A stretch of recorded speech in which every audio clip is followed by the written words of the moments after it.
So I think we will go ahead and begin. Uh, we will not have any announcements. We made them once today. Get online, our Elder Quest newsletter, email that we put out every week, and you can find out everything you need to know. And with that, I'll just say welcome. We're very happy to have our guest with us today. And with that, I'm going to turn the mic over to Julie Redd. She is our Potpourri board member who is responsible for being able to uh, get our guest speaker here today. So, Julie, thank you very much. We welcome Michael Wilcox. He's a well-known author here in the state of Utah, has spoken, authored, and he's gone on many trips around the world where he lectures, and he's going to tell us about all that some of what he's learned on his extensive travels, but we're happy to welcome Michael Wilcox. Turn that off, but I think you've got it. Oh, that's right. I have this powerful thing here on. So, well, I might be able to tell you everything I've learned here in 5 minutes. Always learn a lot. I've tried to learn a lot. Hopefully you don't mind if I sit here. It's much more relaxed and comfortable. I tend to pace if I'm standing up, and my one rule of teaching is never have anything between you and those you teach. So to stand behind a pulpit is sort of a pedestal of something. It's very, very hard for me to do. I get uncomfortable immediately. So this is more comfortable, hopefully. I have had the opportunity of being able, in my retirement and before that, to travel a great deal. And so I want to today just start with a lovely story out of China. Anybody been to China? Had an opportunity? Oh, look at all our Chinese lovers here. Okay, this is from a Chinese philosopher named Zhuangzi, who lived before the birth of Christ, before the Common Era. And he tells this little story about a frog and a turtle. Now I can, I thought I could just tell it off the top of my head, but this morning I got up and said, well, I'm going to see how many translations I could get of this story. And there's a dozen of them I pulled up online. So I just grabbed one. Here's how it goes. Have you not heard of the frog that lived in the well? It said to the turtle of the Eastern Sea. Now for China, the Eastern Sea would be which? That'd be the Pacific. I am so happy. I jump about the railings of the well. I rest at the crack on the bricks. And when I dive into the water, they support my arms and chin.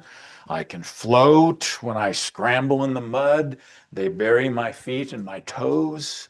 I interact with the crabs and play with the minnows. Nobody can compare to me. Furthermore, I dominate the water in this well and enjoy the joy of being in the well. Isn't that wonderful? He also talks about, I can see the blue sky above, the circle of the sky above my well. Why don't you come down and have a look?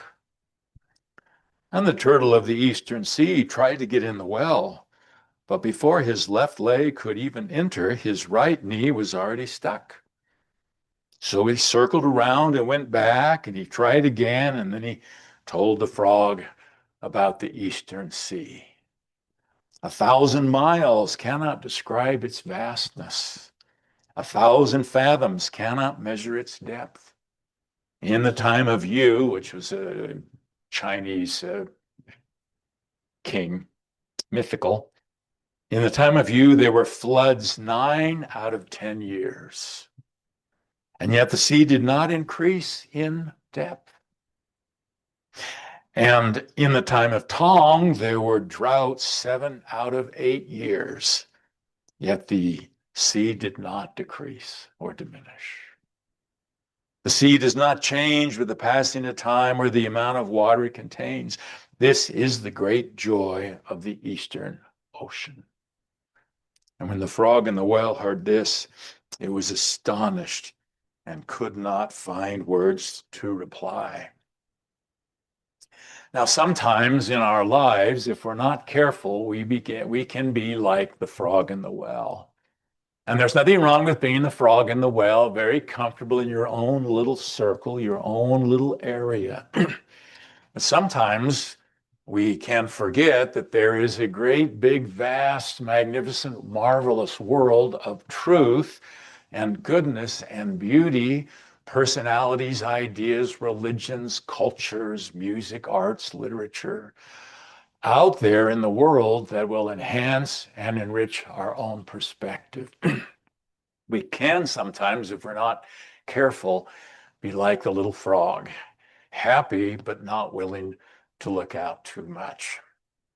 So today I just want to try and share some of the things that I have found in the great Pacific of knowledge and understanding approaches to life, things that have helped me. I think I grew up in California thinking the best thing to be was an American Californian, and my particular faith. I felt sorry for anybody who wasn't in that position because that was the best thing of all to be. And then I married a Canadian. Of course, my education started of widening, of trying to get out of the well. So there's another little Chinese philosopher by the name of Mencius. That's his Latinized name, who I just really, really love. And he has this one little idea that factors in with his counterpart in Chinese wisdom. He said, the wisest people in the village always seek out other people in the village who are wise to communicate with and to learn from. And not being content with just the village, he goes out into the province, like our city state, out into the province, and seeks for the wisest and the best people in the province to communicate with and to learn from and to be enriched by. And not content with just the province, he searches out through the whole empire and looks for the wisest and the best people in the whole empire to be enriched and to be deepened in his understanding by. And not content with the whole empire, he goes back into history and searches the past to commune with the wisest and the best, the most good people in the past to learn and be enriched from. And then he makes this little comment. He says, this is what is called looking for friends in history. So one of the things that has been really wonderful for me to do as I go to different places, and my job is to teach people about those countries, is to look for friends in history and in other parts of the world and see what they have to say, what I can learn from them. And I'll not get through everything I just grabbed. I've got a list here. I won't get through my list, but just for the idea of, you're here in a class sponsored by UVU, right? So obviously you're here to learn and look to broaden and widen. So one of the friends in history that has been important to me and helped me in many places is a young girl named Anne Frank. How many have read The Diary of Anne Frank? There's a little story of Jesus when he feeds the 5,000. It's in all four of the Gospels. But I like the Gospel of John because the Gospel of John introduces a character that the other three don't. It's the person who supplies the 5 loaves and the 2 little fishes. Anybody know who that person is? Simply called a lad, a little boy. He brings them. And I look for what I call barley loaves and little fishes stories.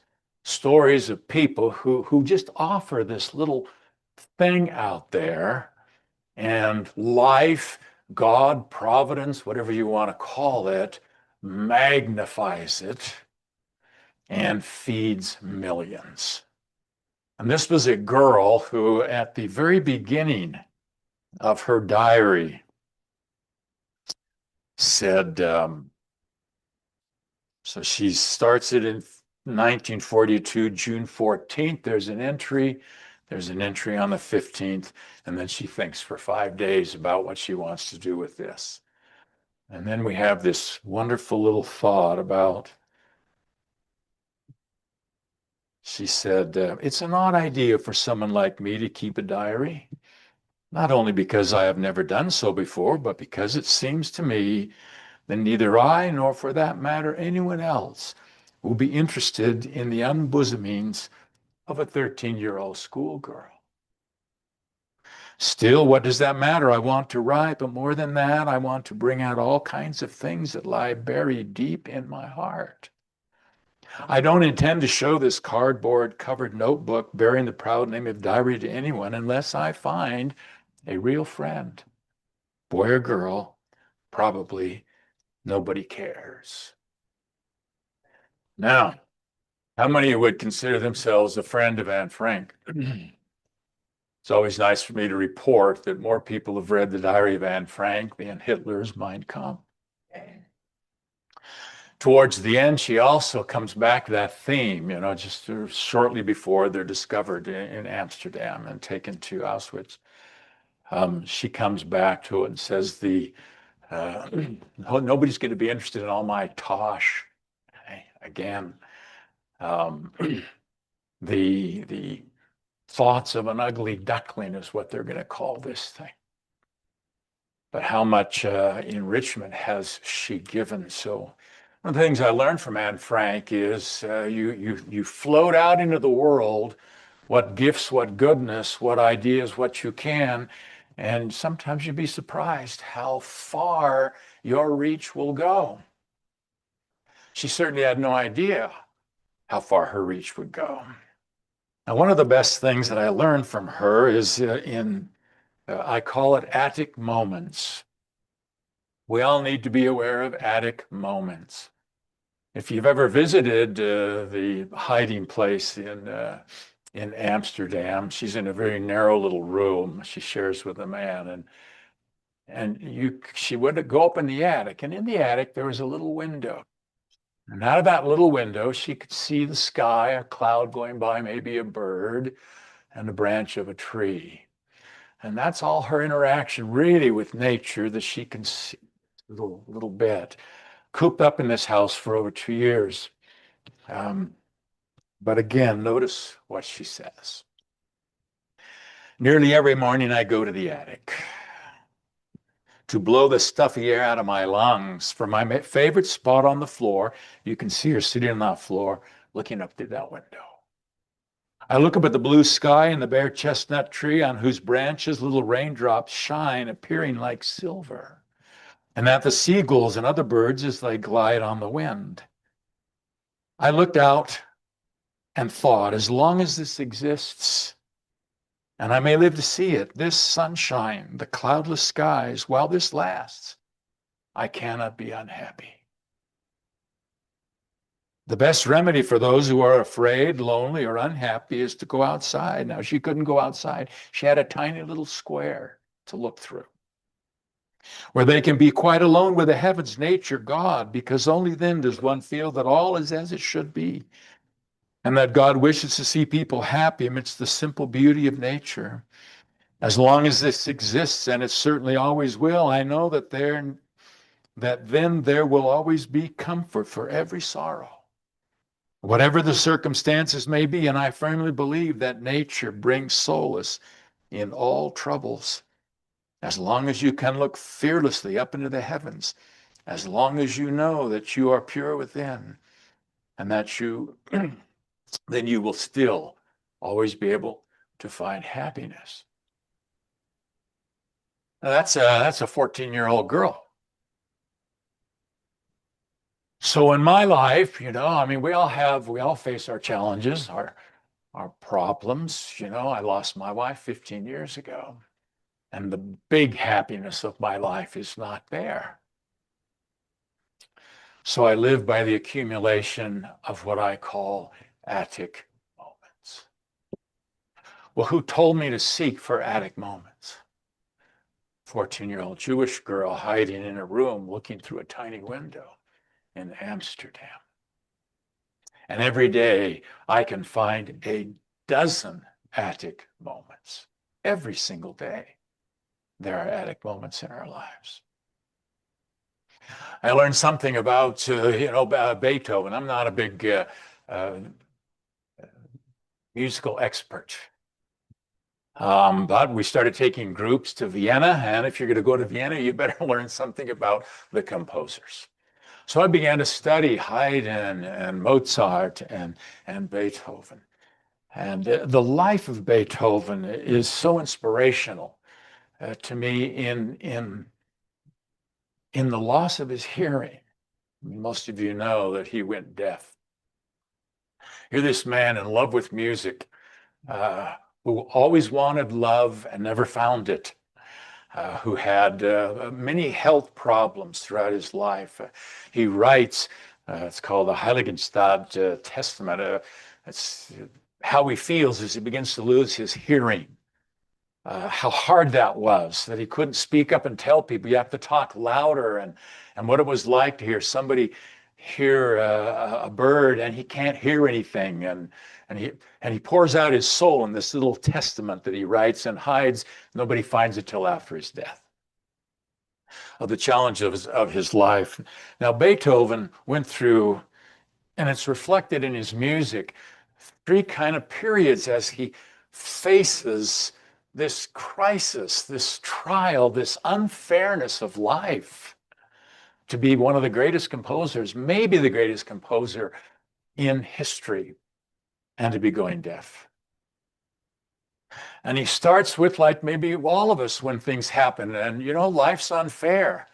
Get used to it. If you expect fairness out of life, you're going to have a long, hard life. And at beginning, he goes through rage and despair. And some people, when trials happen in their life, when the unfairness of life strikes, they never get off level number one. Despair, anger at life. They never get off of that. And some of his, like the Moonlight Sonata, that they're very kind of slow. He wrote for somebody that he loved. Some of that music, a little more somber music, comes out of this period. Then he rises to the second level. The second level, Beethoven realizes after a while that I can rise above my problems. I can rise above the unfairness and the challenges that life has given to me. I rise above it. I can triumph in spite of this. And this is when he's going to write some of his most triumphant music. The four most famous notes in all world music, what are they? Da, da, da, da. Okay, we all know that, okay, the D-Day notes. Well, that's when he's got that second level. Hopefully we can at least get to level 2 that Beethoven reaches, but there's a higher level. And later on in his life, he begins to realize that I don't need to rise above my problems, my trials. They have lifted me to a higher understanding of life and humanity and the heart. And this is when he writes the Ninth Symphony, for instance, Ode to Joy. Coming out of this man who's facing so many difficulties and hardships. That is the theme of European Union, the Ode to Joy. So I look at that and I say, how nice it is to have Anne Frank as a friend in history for me. How nice it is to have Beethoven and to watch him go through that lifting and to realize that sometimes we need to get higher than rage and despair. We need to at least get to triumph. We need to get higher than triumph. We can let life lift us and make us better people, more humane, more understanding.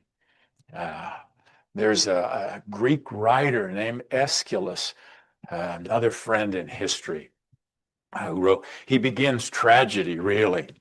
So if you like Shakespeare, you can go and thank the Greeks. You can thank Aeschylus. And in one of his tragedies, he writes this insight about trial and suffering. God, whose law it is that those who learn must suffer. And even in our sleep, pain that cannot forget falls drop by drop upon the heart. And thus, in our own despair, against our wills, comes wisdom to us through the awful grace of God. Now, we usually speak about the forgiving grace of God, the merciful, the gentle grace of God. There is also, in Aeschylus's term, the awful grace of God. This is Eve in Eden saying it is better for us to pass through sorrow. We do pass through. So I'm grateful that Aeschylus has been a friend in history. I'm going to jump to Buddha.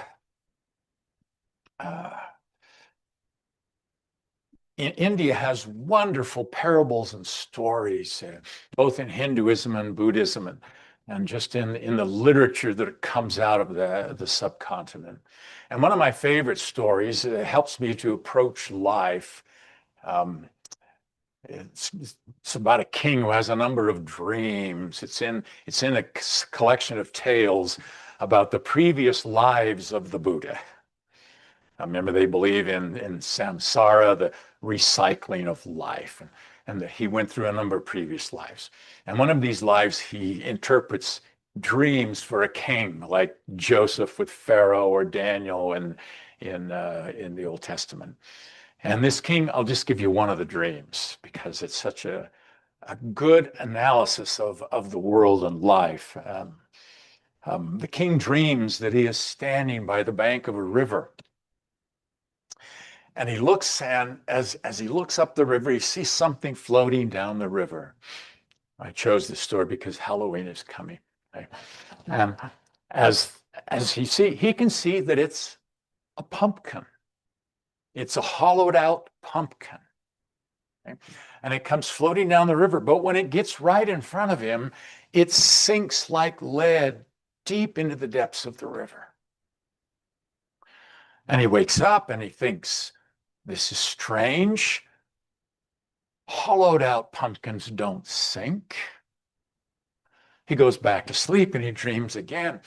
And now he sees a boulder the size of a house coming down the river. And when it comes to the place where he is, instead of sinking like a boulder should, riding high on the waves, it slowly floats by him and out of sight. And he wakes up and he wonders, why do pumpkins sink and boulders float? And the Buddha interprets it and he says to the king, you need not worry about the interpretation. It is for a future time. There will be a time in the world where things that are insignificant, unimportant, hollow, of no substance, like the pumpkin, will sink deep in the hearts and the minds and the lives of the people. And at that same time, things that are weighty, solid, significant, important, firm, substantial, will float by them as though it had no weight. We do sometimes live in a world, don't we, of sinking pumpkins and floating boulders.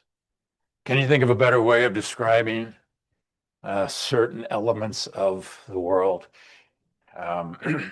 There's a wonderful little Hindu parable called the drop of honey.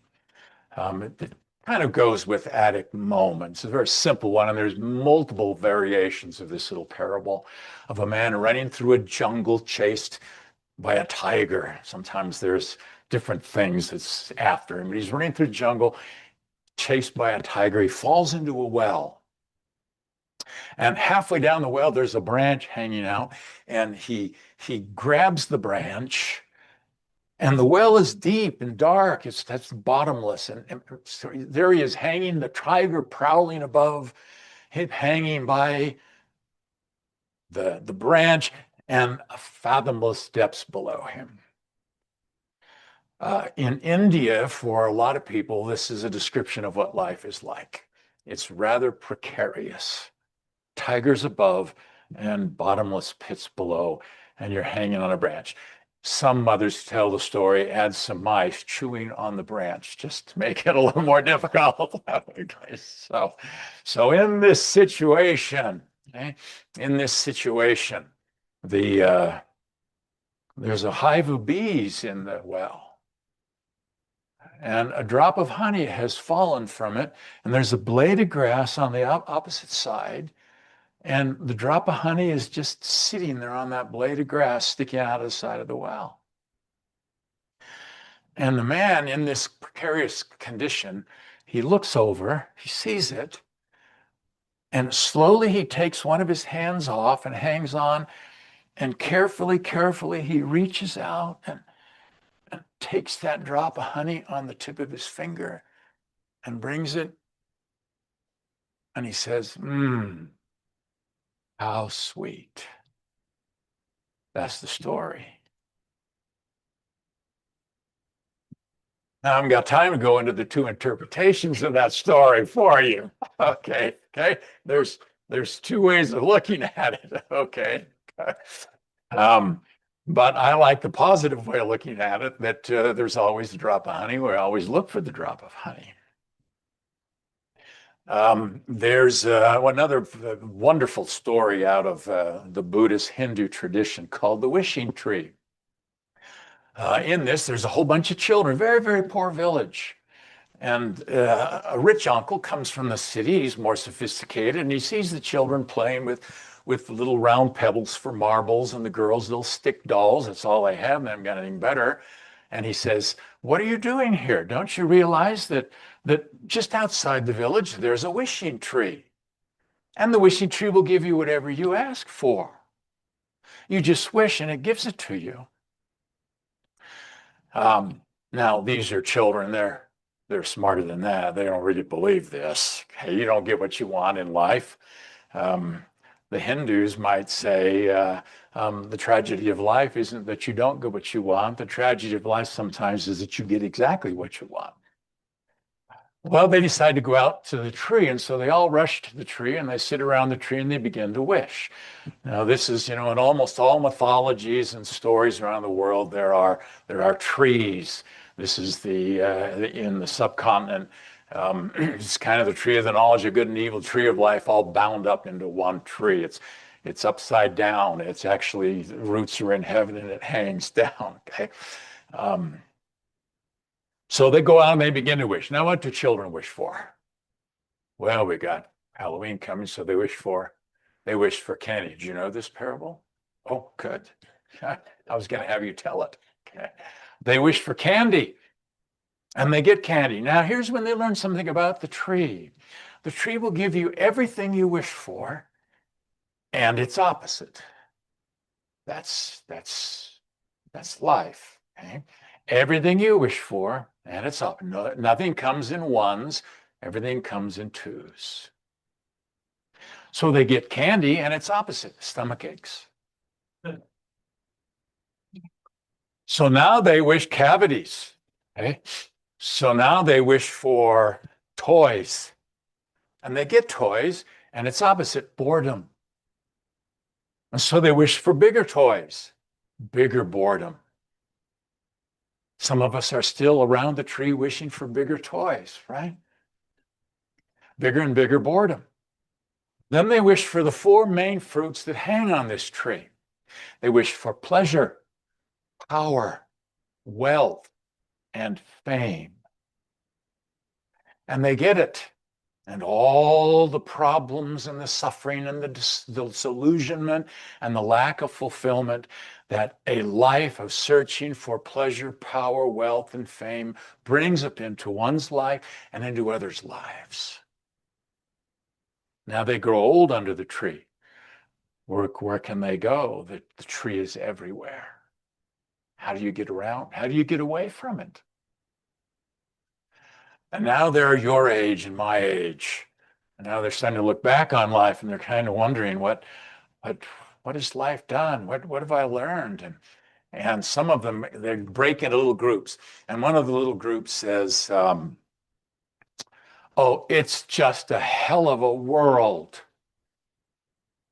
Who created this world? Fools. They have learned nothing from life. Because, of course, who created the world? They did.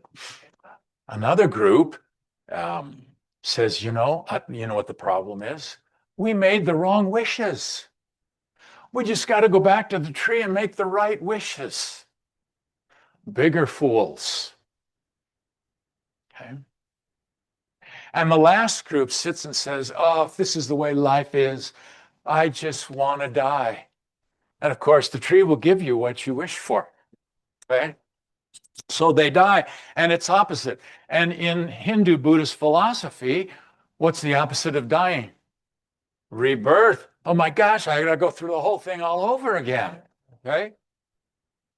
Now you can't end a story that way. You gotta have, there's the drop of honey.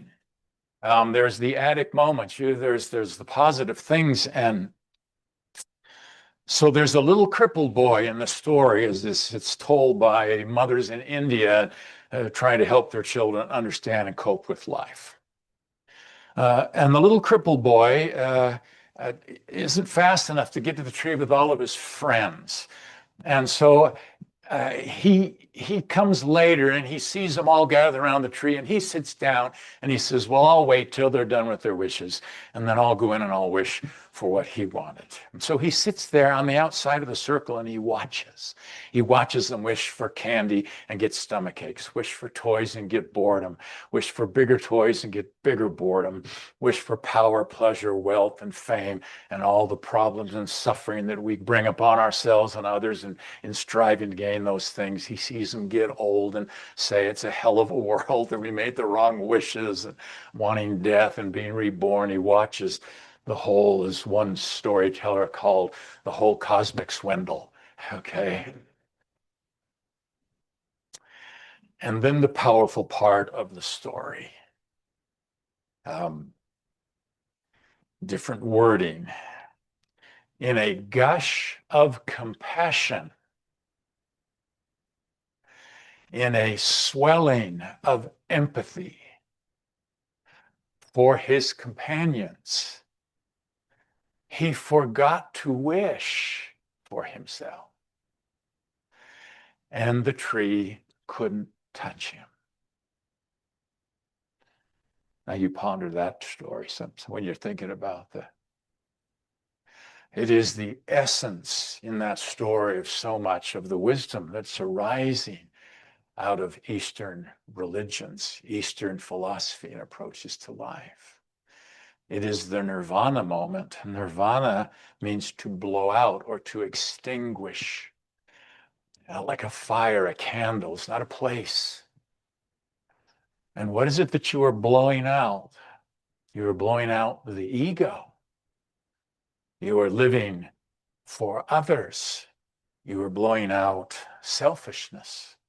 The focus on, this is what I call this generation. This is the selfie generation. Okay? The TikTok generation. Now, I got nothing against selfies and TikToks, except that it is so indicative of the world in which we live. The camera is always focused in the wrong place. It needs to be focused outward. We need that gush of compassion. There is, I've come to really love a Roman emperor.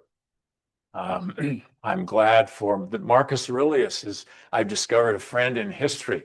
There's a period of Roman history called the Five Good Emperors. 5 in a row, well, all disinterested, really worried about the empire. And these are powerful men.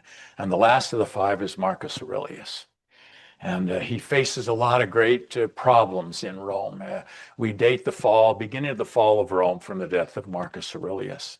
And he's up on the Danube border. He's fighting wars, trying to save the empire. He faces a great plague, a lot of things.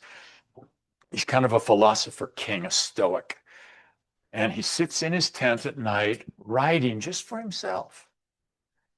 Never thought that 2,000 years later, I would be reading his own private thoughts. He is one of the few men in history given massive amounts of power and could handle it. We've learned in this nation, and the founding fathers, don't give a lot of power to any individual or group because they will not handle it well. Marcus was one of the few who could. He is just solid goodness right through. And you read his thoughts. One of the first things I learned from him, he starts his meditation, called his meditations as he's writing, is he thinks about all the people in his life that taught him something good. And he acknowledges that and thanks them. I thought that was a good idea, so I did it. Part of what I'm doing today is a continuation of what Marcus taught me to do, to make friends in history, and not only my mother's influence in my life and my 11th grade English teacher's influence and my wife and a friend here, but people I never met's influence in my life. And to write down specifically, what did I learn from this individual? That's the first little book. For that alone, it would have been worth. And it's not a very big one. So here's a little bit of Marcus, a Roman emperor trying to be good, a man doing all he can to convince himself to be selfless and good. So he says, he's talking to himself always, not talking to you, he's talking to himself. You need to get used to winnowing your thoughts so that if someone says, "What are you thinking about?" you can respond at once and truthfully that you are thinking this or that. And it would be obvious at once from your answer that your thoughts were straightforward and considerate ones, the thoughts of an unselfish person, one unconcerned with pleasure or sensual indulgence generally, not concerned with squabbling, with slander, with envy, or anything else you'd be ashamed to be caught thinking about. He does only that which is his to do and considers constantly what the world has in store for him, doing his best, trusting that all is for the best. He keeps always in his mind that to care for all human beings is what it means to be human. Pretty good for a Roman emperor. I love this positive thought. I mean, he's very, he's bothered by people. He's very, some of them are comical. He's upset with people's bad breath and body odor. And he says, can't they get a clue? Don't they realize their breath smells and they need to submit them?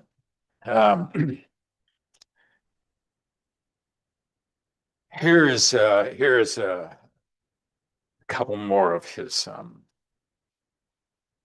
No one could ever accuse you. No one could ever accuse you of being quick-witted. Right? There are plenty of other things you can't claim you haven't got in you. It's just I'm not good at this and this and this. But notice how he answers himself. Practice the virtues you can show: honesty, gravity, endurance, abstinence, patience, sincerity, moderation, sobriety, high thinking. Don't you see how much you have to offer the world? Beyond excuses like, I can't do this and I can't do that. I've been very grateful for that thought. When I vote, I always go to his definition. We're in a political world today. I am not making any statement about any particular Democrat, Republican, Netanyahu, whatever. Okay. I'm just saying he was trained by the fourth good emperor, a man named Antoninus, and he took him as his model. And he gives this marvelous description of the kind of political figure you want in place. I think every time I vote, I think of this. So here's his description of the man who taught him all. Take Antoninus as your model always. His energy in doing what was rational, his steadiness in any situation, his sense of reverence, his calm expression, his gentleness, his modesty, his eagerness to grasp and learn, and how he never let things go before he was sure he had examined them thoroughly, understood them perfectly before commenting or deciding on them. The way he put up with unfair criticism without returning it, how he couldn't be hurried, how he wouldn't listen to informers, not prone to backbiting or cowardice or jealousy or empty rhetoric, content with the basics in living quarters, bedding, clothes, food, servants. How hard he worked, how much he put up with, his simple diet, his constancy and reliability as a friend, his tolerance of people who openly questioned his views, and his delight at seeing his ideas improved on by somebody else, his piety, so that when your time comes, Marcus, your conscience will be as clear as was Antoninus's. That's quite a tribute to somebody.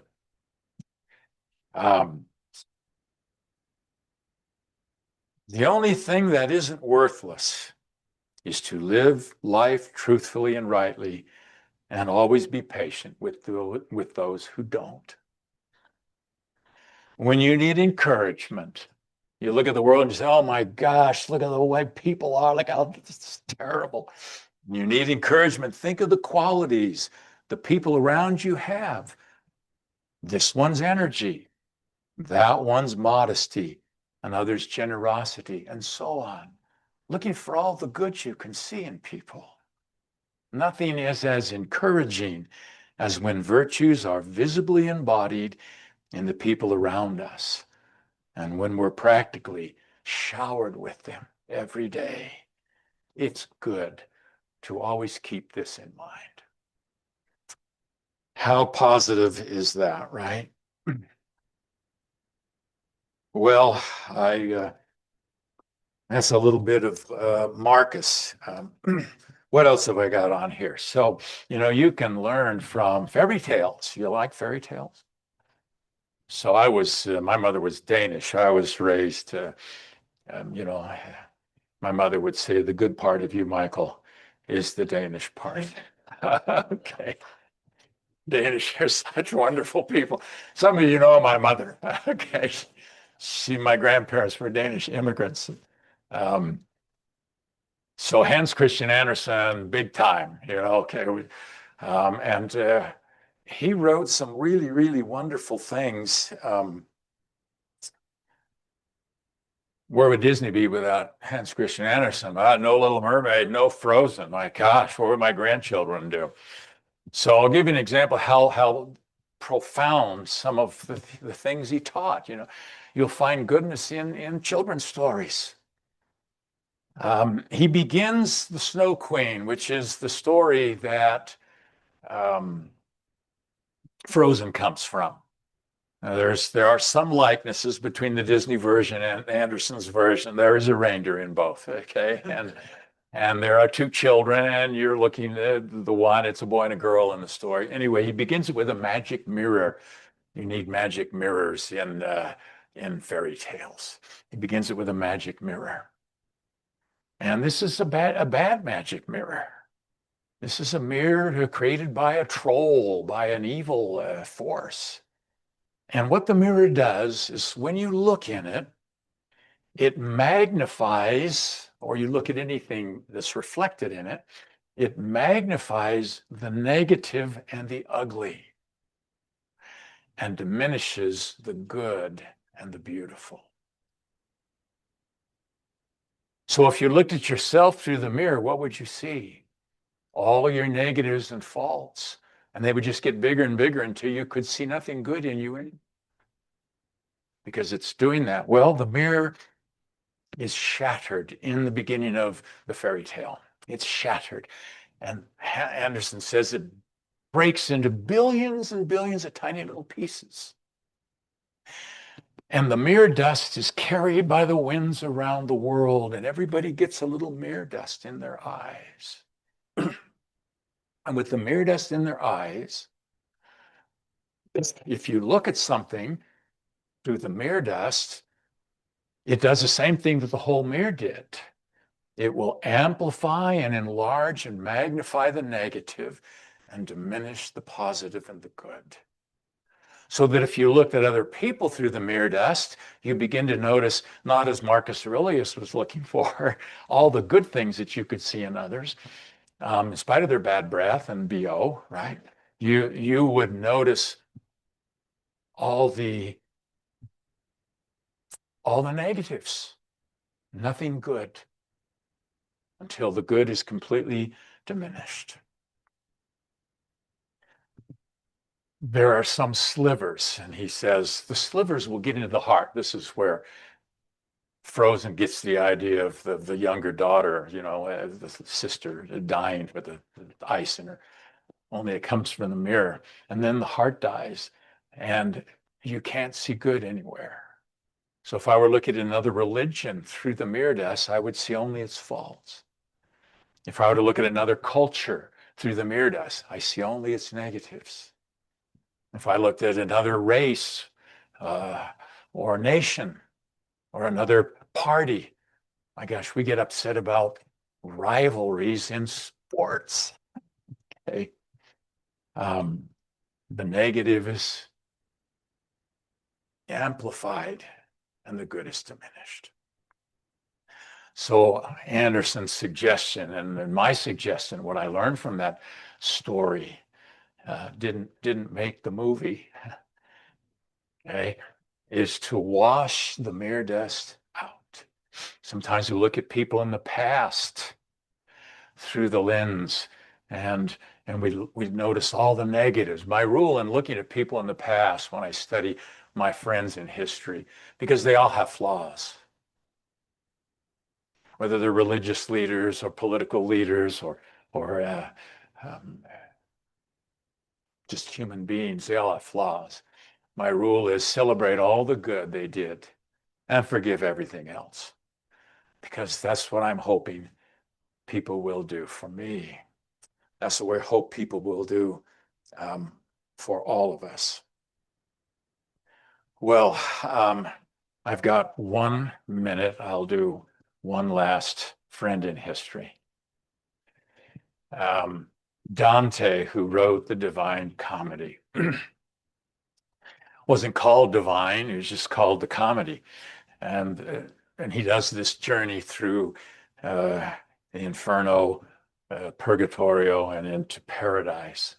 The very fact that he called it comedy suggests his whole attitude towards life. Life is, when we think of comedy, we think of ha ha, laugh, laugh. When Shakespeare thought of comedy, it meant it ends in a marriage. Okay. My mind rolls with sarcastic comments about that. Okay. But well, that's what a comedy was in a Shakespeare world. It ends in a happy marriage. It ends in marriage. That's what comedy is. It's a happy ending. In Dante's time, comedy meant happy ending. So he's saying life is going to end how? It ends happy. There's profound theology in Dante. But my favorite point is the two rivers. It comes at the very top of Purgatorio, this great classic of human literature that Dante gives to the world. His attempt to create a moral map for all mankind. What's important, what's not important, how you correct yourself, or what needs correcting. So when he gets to the very top of Purgatory, he's going to go into paradise next, into the presence of God and the angels and all the good. And his beloved Beatrice has been guiding him through this, And there are two rivers at the top of Purgatory. One of the rivers is called Lethe. It comes from Greek mythology. The Divine Comedy has a lot of Greek mythology in it. I wanted to tell a Greek myth, but maybe can't. Sorry. Beautiful one. Maybe I could sneak it in. I don't know. Anyway, he drinks out of Lethe, the river of forgetfulness in Greek mythology. And he forgets all his sins, all his failures, all his weaknesses, all the pains that others had put upon him. He forgets all his negatives. Now he goes to the second river. The second river, Dante creates himself. It's not in Greek mythology. He gives it a Greek name called Eunoe. I hope I'm pronouncing that correct, which means good memory. And when he drinks out of that river, he remembers every good thing he ever did or thought or said in his life. There are a lot of good things you and I have done that we can't remember anymore, right?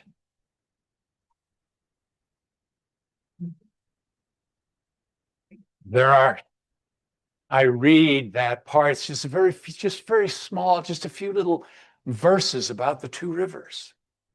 But sometimes I will pray. I will say, Lord, please. I know it is a kind of fictional, poetic account that Dante's giving us, but please let it be true. Please let it be true. Now, one day, and we want to learn from our mistakes, we do learn, but how lovely it would be not to remember, certainly other sins and problems, Old Testament says, I remember them no more. Maybe we ought to take him at his word. Maybe Dante took him at his word. And now, remembering all his good, all the good his life gave, and forgetting all the bad, he's ready to go into whose presence, unashamed and unafraid. He crosses over and begins his ascent in paradise. Such a beautiful, beautiful thought from a friend in history by the name of Dante Alighieri. Well, I got to quit. I can tell a Greek myth if you want me to. Oh, okay. All right, I'll do one more. One last one. I don't want to, if there's somebody else trying to get in here or you need to go somewhere, okay. I go to 12:15, really? Oh, okay. So we need questions. Well, all right. If I don't want to break the rules. Actually, rules are kind of made to be broken. There's a certain delight in breaking rules occasionally. All right, one more. You'll find them in mythology. I often wonder where all the mythology came. Norse mythology, Polynesian mythology. The Greeks, I'm probably prejudicial there, but maybe because it's more Western civilization. But I can't think of any mythology that is so rich and has so many beautiful things to teach us as the Greek stories and the power that they have. So my favorite one is it's a love story. about a couple named Baucis, female, and Philemon. We have a Philemon in the New Testament, don't we? Named after this myth. So this is a kind of a middle-aged couple. They're getting on a little bit later in life. Very devoted to each other. Love each other deeply. And Zeus and Hermes, Mercury in Roman, Zeus and Hermes like to kind of go disguised as just ordinary people and wander the earth to see if people were being good and hospitable and generous and kind. And so they would walk around, you know. There is a story in Acts where Paul and Barnabas go to the area where this story takes place in Phrygia in central Turkey, where the story of Baucis and Philemon takes place. And they heal a man. And so everybody thinks, oh my gosh, it's Zeus and Hermes. And Paul has to say, no, we're not Greek gods. Okay. So there's a tie to this story, not only in Philemon, but also in how they're treated as they come in the area of where this story's setting takes place. So nobody greets them. Nobody is hospitable or kind to them. They haven't got time for these two wandering people. But Philemon does, and Baucis does, and they invite him in. And they serve them the best they have. Now, they're very poor people, but they serve them the very best that they have. And eventually, they notice that the wine bowl that they're giving, no matter how much is poured out of it for their guests, keeps filling up again. And they sense kind of an awe that these are not just ordinary people. And so now they're, oh my gosh, we need to treat them even better. They've given them the best, but they remember they have a goose. We have a goose, and we're going to catch it and cook it for you. But they're a little slow on the run now, and they can't catch the goose. And they're running around trying to catch it, and Zeus and Hermes laugh at the scene of these two gentle people trying to catch this goose to give them. And so finally they reveal themselves to them. They tell them who they are, and that since they've been so kind and showed them such hospitality and made them laugh, they get one wish. They're gonna make them a temple to live in instead of the little cottage, and then they get one wish. Now, if God came to you and gave you one thing you could ask for, what would you ask for? Well, they have a pretty quick answer for Zeus and Hermes. They say, probably some of you can relate to this. I certainly can. We never want to be separated from one another. We want to always be together. And so our wish is that we both can die at the same time. And it's granted to them. Now, the most beautiful part about this story is what happens on the day. So they live quite a long life together. And now they're a very old couple sitting together like old couples sit. And there's different versions of the story, some that they die on the same day and the trees grow out of their graves, and some that they're sitting there holding hands. You take the version you like best, and looking at each other, and the day has come for them to die, and they both die at the same time. And as the life of the body goes out, they turn into trees. And Baucis turns into a linden tree. And Philemon turns into an oak tree. And as they become trees, their trunks intertwine around one another and twist around. I get emotional just telling it. Okay. Into two trunks. the barks are distinct. You can still see oak bark and linden bark, two distinct trees, but intertwined. And as the leaves and the branches come, some of the branches are linden branches and some of the branches are oak branches. And the branches and their different leaves are all intermingled. Now, I can't think of a more powerful visual image of just what we all hope a never-ending, eternal, everlasting marriage or relationship would be in our lives, to intertwine ourselves. You can see it, can't you? You can see that trunk with those bark. You can see those different branches, filament and bosses. Lovely, lovely story of kind of how we want to, hopefully one day I'll be that way with my Laurie. Distinct, yet different. Well, I've got a few minutes for a question or two if any. Yes, sir. Sounds quite happy about.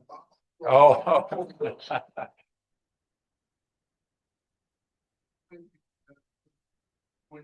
Where is the microphone? Oh, it's right here. I turn it on. Sorry. At one point you said, every time you go to a vote, you think about this and about the goodness of people, but knowing that all of them have things about them that are not so good. How do you, Right. what goes on in your mind and how do you sort through that before you cast your Oh, vote? before I vote. Oh, we're getting into politics here, huh? I'll go back to Marcus Aurelius. No, that's true. It can be difficult sometimes. Sometimes you're choosing between. It's nice if you're choosing between the better of two goods, and sometimes it is that way, or at least there's neutral. Sometimes it's the least of two evils. Usually, what I end up doing, because more often than not, it's the latter. I have to pick maybe an issue I think is most important and vote the issue. If I can't vote the person, to try and vote the issue, or the least dangerous. So sometimes I have to look and think, well, I'm concerned about the danger of this particular position or stand or whatever. And it's just either the issue, like I said, I'm always hoping that's the ideal. Yeah, you do And sort some of, people have some of those qualities. you do also sort of have to think about the rivers, you know, and drinking out of the rivers and which part of a person do you choose to see Right. and magnify as Yeah. opposed to the other parts, which are not what you don't want to magnify and you want to. Well, what forget we about. want to especially do is not, there's such divisiveness, you know, and I'm not sure this is the setting to be doing political conversations, but there is a great amount of divisiveness. Maybe Jesus is the best teacher of how to respond to that in something he said on the Sermon on the Mount, because, you know, certainly for a lot of people in the world today, of all the friends to have in history, he's the big one to have. And he said, love your enemies. He uses 5 verbs: love, do good to, pray for,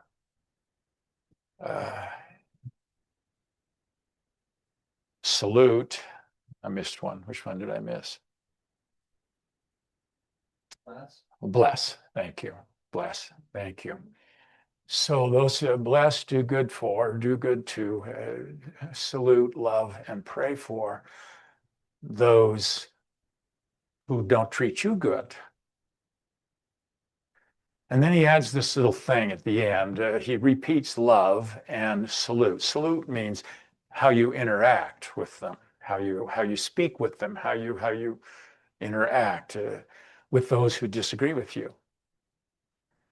And he says, if you love those, I'm paraphrasing, who love you, what reward is there in that? Even the publicans can do that. And if you salute only those who salute you, who share your same ideas, what do ye more than others, is his words. What do ye more than others?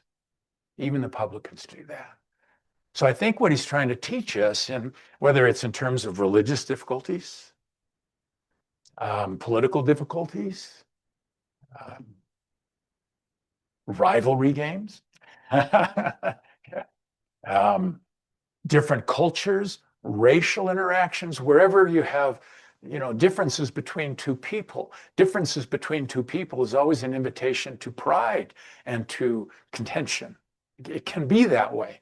Or we can learn from them, I didn't get halfway done with stuff. And we can learn from the differences with people. Confucius said the small man sees the differences. The great man sees the similarities. So what I think that little Sermon on the Mount was trying to say, if I'm going to put it in political terms, if we're talking about far right and far left, or progressive liberal, or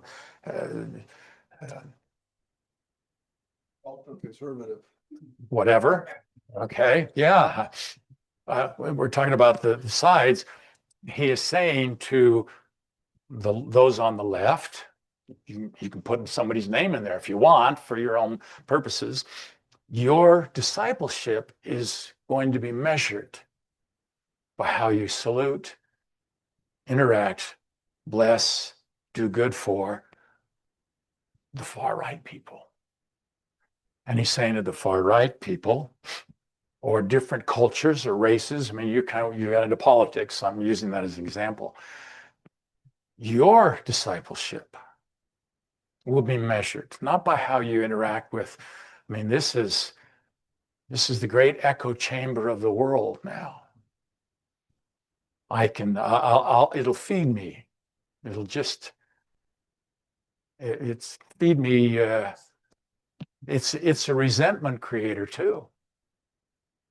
So here's the Savior, this great friend in history, trying to say, I think, our interaction, regardless of what it is we're talking about, politics, religion, cultures, whatever, is measured by how we salute, if we just use that word, and do good for those who disagree with us. Because it's easy to do that with those who are in our same camp. And so how I vote, often I look for also the person or the situation, maybe the issue, maybe the lesser two evils, maybe what do I consider most dangerous, but I'm also looking for, well, which one, if I can't have all I want, I don't get an Antoninus.